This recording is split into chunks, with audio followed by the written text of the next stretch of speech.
Hello, everybody. Happy Wednesday. Welcome into another edition of PTN Extra. I'm Evan Kamiko. That's Mike Irwin. Really special today inside Razorback Stadium on Frank Broyles Field.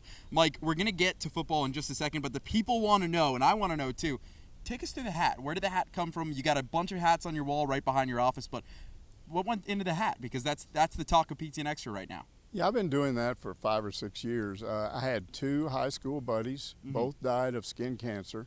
One of them was a lineman in Colorado, climbed electrical poles way up high, no atmosphere to block the sun, and he didn't wear a hat. He had that hard hat on, and I talked to both of them probably within days of them passing away, and both of them said to me, if you go out into the sun, wear a hat, wear sunscreen. So I kind of do both. I've just did it because that's what they said. Well, it's a gorgeous day today, so it's a good thing you're wearing a hat. And this hat is it a special hat? Is it just different, or is it one of the standard hats that you wear? No, I just grab one. I got 5 or 6 off the wall. I just buy them off the internet. There we go. It's an easy way today, especially with the internet. You can just buy your hats there. So if anyone wants Mike Irwin's hats, you can go find them probably on Amazon or something. Exactly. There you go. But Mike, let's talk some football and get into actually the meat of PTN Extra and not just the fun stuff.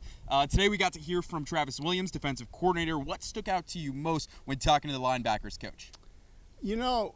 One of the most interesting questions was the difference between this year and last year, what he thinks is going to happen this year, because he'd done this before, and so really the subject was, when you're new on a job, what's the difference in year 1 and year 2? Because everybody talks about last year and it wasn't what they wanted it to be. I've said before, I think a lot of what happened to the defense, and especially the secondary, was they wore out and got frustrated. But he said, basically the first year, and when he's in a new job, he just wants the defensive players to buy into the system, just buy into it.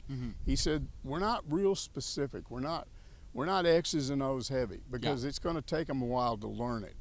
So you just want everybody buying in.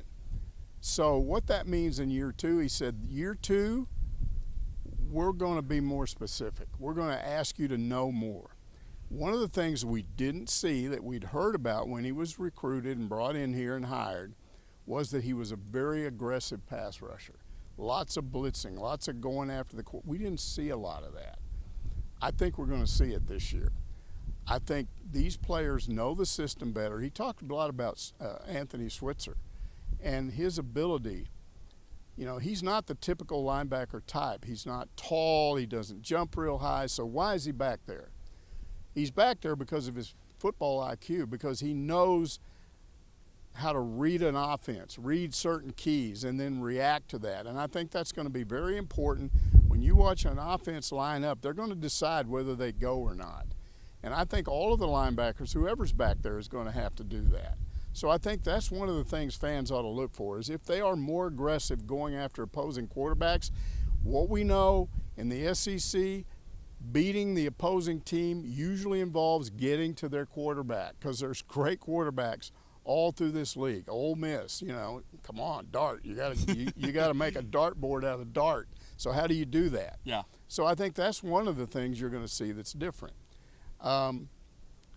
He talked a lot about the different types of linebackers. Yeah. He said, traditionally I'm looking for length, and I'm looking for range. So that means speed and height and jumping ability. But again, he talked about Switzer.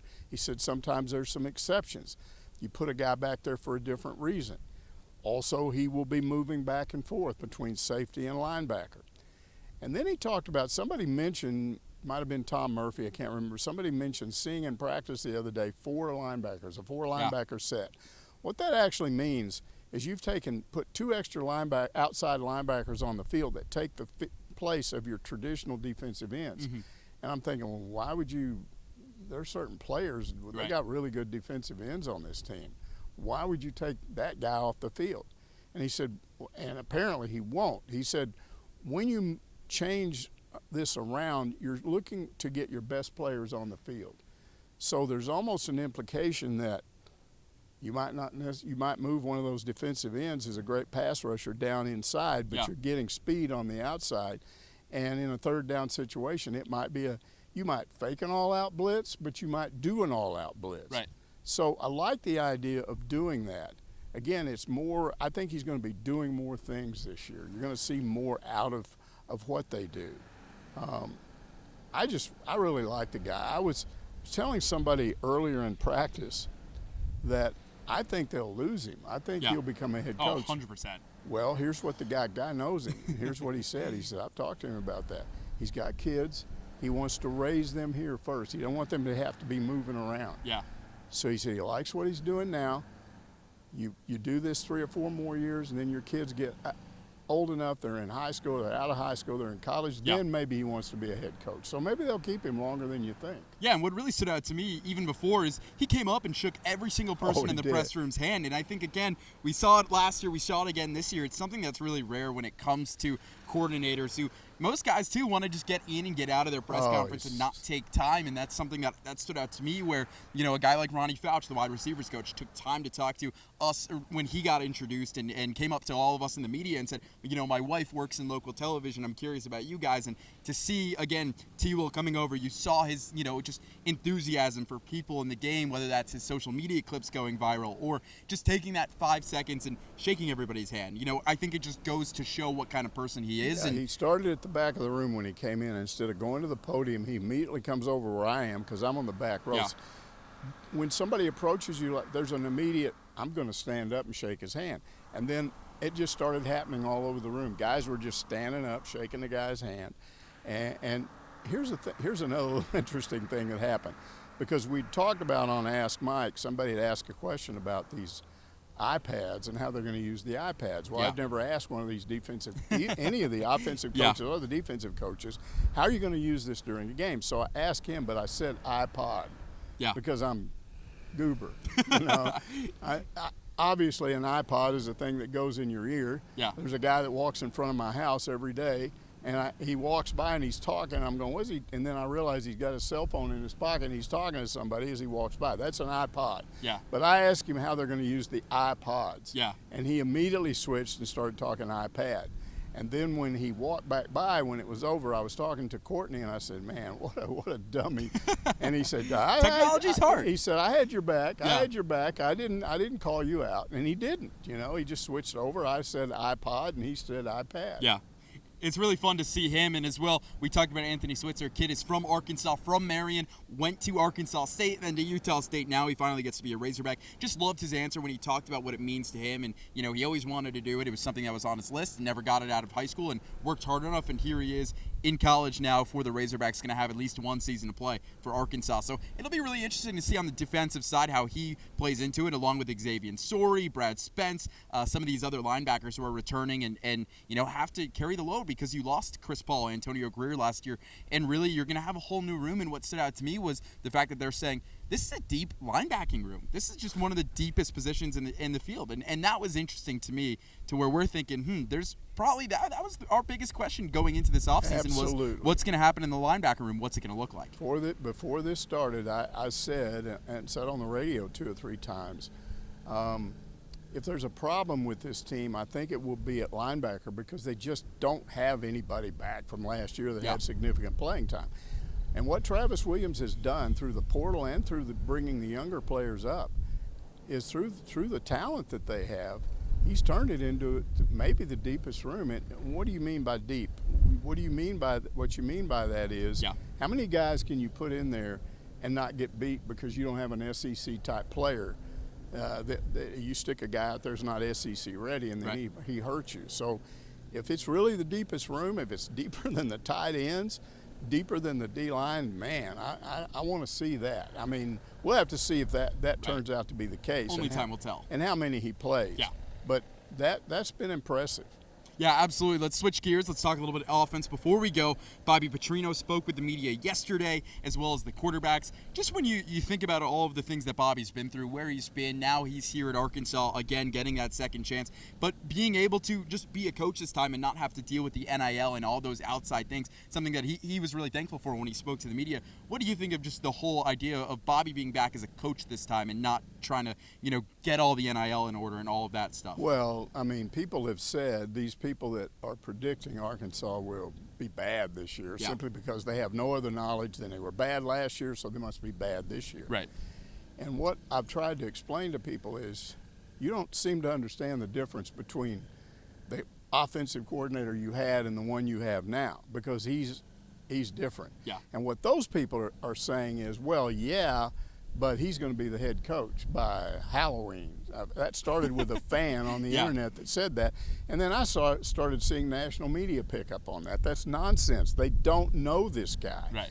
People and if you listen to what he said and then talk to people that know him, he likes what he's doing. It's hard to be a head coach and be a position coach too. He was good at it, but I'm telling you, there's nobody that is good as you can be as an offensive coordinator. You can't be as good as you would if that was your only job, because everything else you do as a head coach takes away from that. And he talked about this NIL. They were asking about NIL, and he said, I don't have to mess with NIL. He said, that's one of the great things about not being a head coach. All I got to do is coach the quarterbacks. I think he's bought into that. I think he likes it. I don't think Sam Pittman's going anywhere. I think they work well together. Pittman it's not like when he was with Jimbo last year. Pittman's over there with the offensive line. It doesn't mean he doesn't watch what's happening with the offense, but what I'm saying is one of them is letting the other do his job. And if you're an offensive coordinator, you have to appreciate that. And that's what I think we're seeing with Petrino, is that, you know, he's being able to devote full time to something that's fun for him. And that's why, to me, he's not as angry as he used to be. I think he was angry because he didn't want to have to do with all this other nonsense. You know, all the other stuff took away from the teaching part, and he had a short fuse when he was trying to do that. There's just a huge difference in the way he coaches players right now and the way he did it earlier. Mike, any thoughts on quarterbacks, anything other offensively, maybe things that Bobby said yesterday before we go? Well, again, when we got out here, right off the bat, they lined up and doing the 7-on-7. And I've talked a lot about the way I always judge how things are going is you've got to have a good give and take between offense and defense. And I think what you've got with this football team right now is I think you've got speed at wide receiver, jumping ability at wide receiver. Guess what? You've got the same thing on the defensive side of the ball. So right off the bat, there was a ball thrown high because Monte Harrison was out there, and he's 6'4", and he can jump. The ball's up high, and I didn't get the number, but a defensive back that was about 6'1" went up above and tipped that ball away. And I went, my goodness, that is an unbelievable play. The very next play, it was the opposite. There was about a 6'1" receiver that came out, had a taller D-back on him, threw the ball high. He went at, and some of this is timing. It's not just how tall or how high you can jump, but it's the timing.